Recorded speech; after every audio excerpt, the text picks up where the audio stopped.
All right, I like to start with some bad news, and this is important.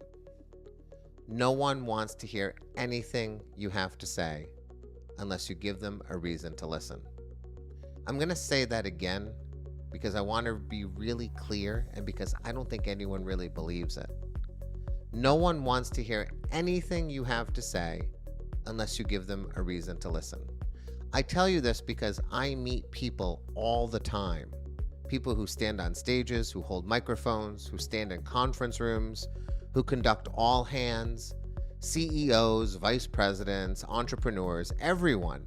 They seem to believe that because the spotlight is on them or they hold some high position in the organization, people are listening to them when they speak, when in truth, no one wants to hear anything you have to say unless you give them a reason to listen. It's crazy but true that people assume attention.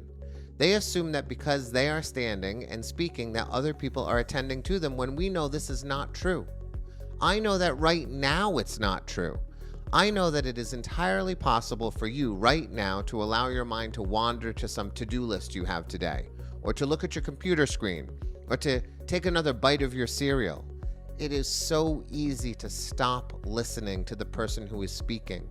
So as a speaker, a storyteller, someone who's trying to communicate in this world, it is essential that you believe in your bones that no one wants to hear anything you have to say unless you give them a reason to listen.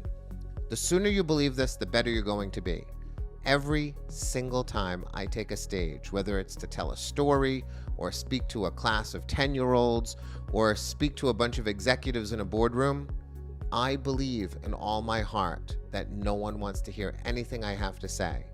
And therefore, I must be relentless in my attempts to engage and hold my audience's attention. I want you to do the same. I want you to be relentless in the strategies I'm going to teach you to engage your audience, to hold their attention, to keep them wondering, to keep them obsessed with the words that you speak. But that's only going to happen if you truly believe that no one wants to hear anything you have to say unless you give them a reason to listen. Please let this be your guidepost moving forward. Let this be the mantra that runs through your mind. No one wants to hear anything you have to say unless you give them a reason to listen.